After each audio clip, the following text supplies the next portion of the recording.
to give us some coverage for the public issues also. Congress party is a national party. Congress party అధికారంలో ఉన్నప్పుడు ఎన్నో అద్భుతమైన పథకాలు చేసిన పార్టీ. ఇప్పుడు అధికారంలో లేనంత మాత్రాన, ఆంధ్ర రాష్ట్రంలో ఇది చిన్నదైనంత మాత్రాన Congress party is not a small party. Congress party is the only party that can save the country today. So దయచేసి మేము చేస్తున్న ప్రజా కార్యక్రమాలకు కూడా కవరేజ్ ఇవ్వండి. ఇక మీరు అడిగిన ప్రశ్న, జగన్మోహన్ రెడ్డి గారు మొన్న నేను బాలకృష్ణ గారి బిల్డింగ్ నుంచి ఆ ఐపీ అడ్రస్ నుంచి నా మీద తప్పుడు ప్రచారం జరిగింది అని కేసు పెట్టాను, కావాలంటే నా మాటల్లోనే వినండి అని జగన్మోహన్ రెడ్డి గారు చాలా ఎంటర్టైనింగ్గా ఒక వీడియో క్లిప్ని కూడా అందరికీ చూపించడం జరిగింది. చాలా సంతోషం. కానీ జగన్మోహన్ రెడ్డి గారు, మీకు నిజంగానే చెల్లెల మీద ప్రేమ ఉండుంటే మీకు బాలకృష్ణ గారో లేక బాలకృష్ణ బిల్డింగ్ ఐపీ అడ్రస్ నుంచో మీ చెల్లెల మీద తప్పుడు ప్రచారం జరిగింది అని మీరు నమ్మింటే, మీకు తెలుసుంటే, మరి మీరు 5 సంవత్సరాలు ముఖ్యమంత్రిగా ఉన్నారు కదా. ఆ ఇష్యూ జరిగిన తర్వాత 5 సంవత్సరాలు మీరు ముఖ్యమంత్రిగా ఉండి ఏం గాడిదలు కాశారండి? ఎందుకు ఎంక్వైరీ వేయలేదు బాలకృష్ణ మీద? మీరు ఇప్పుడు చెల్లెల మీద ప్రేమ ఉన్నట్టు మీరు మాట్లాడుతున్నారే.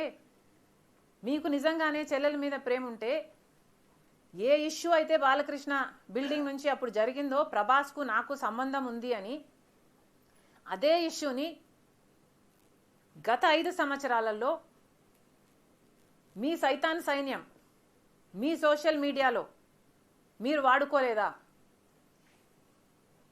నేను ఏ రోజైతే కేసు పెట్టానో,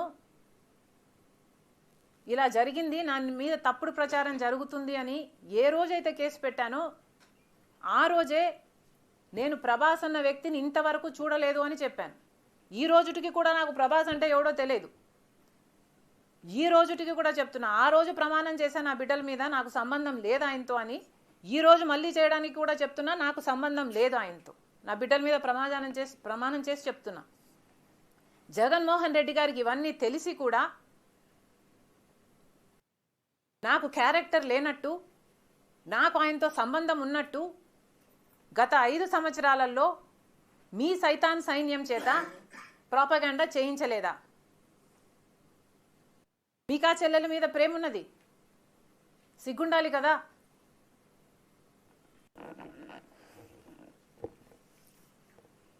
మళ్ళీ నా వీడియోనే ప్లే చేసి మళ్ళీ ఆయనకు మైలేజ్ వచ్చేటట్టు వాడుకుంటున్నారు.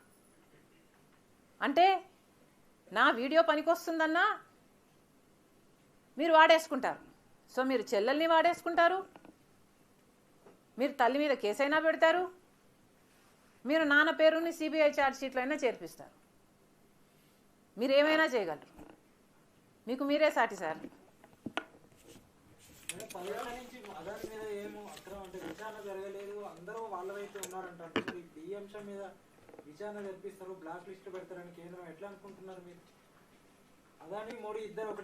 ఒక్కటే అంటున్నాం, అదే కదా రాహుల్ గాంధీ గారు పదే పదే చెప్తున్నది ఏమిటి? అదాని మీద ఎందుకు యాక్షన్ తీసుకోవటం లేదు? అదాని మోడీ గారి మనిషి కాబట్టే 10 సంవత్సరాలలోనే ఇంత చిటికెలో పైకొచ్చినట్టు వచ్చేసాడు కదా. ఇది అన్యాయం కదా, ఎంక్వైరీ జరగాలి కదా. మన ఏజెన్సీలు ఆయన అవినీతిని కనుక్కొని ఉండాల్సింది కదా. ఎక్కడో అమెరికాలో బయటపడ్డం ఏమిటి? వీళ్ళు గాడిదలు కాస్తున్నారా? గుడిగురాలకు వెంట్రుకలు వీక్తున్నారా? ఏం చేస్తున్నారండి? ఇప్పుడైనా మేల్కోండి. ఇప్పుడు ఎక్స్ట్రడిషన్ ట్రీటీ ప్రకారము మోడీ గారి దగ్గర ఉన్న ఈ 2 ఆప్షన్స్. ఒకటి, either he has to extradite him, అంటే అదాని గారిని అక్కడికి పంపించేయాలి ఎంక్వైరీ కోసం, or he has to prosecute him here, లేదా ఇక్కడైనా ప్రాసిక్యూట్ చేయాలి.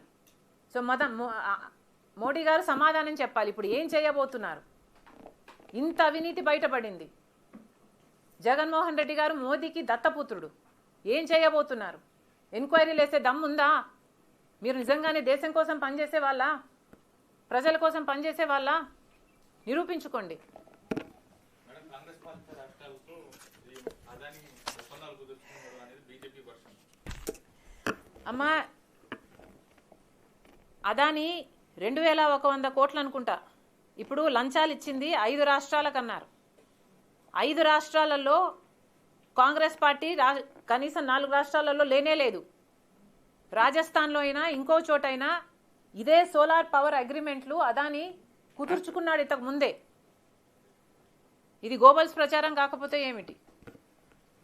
ఏడాది పాలన ఎట్లా ఉంది మేడం? రేవంత్ అన్న పాలన ఏడాది మీ అబ్జర్వేషన్ ప్రకారం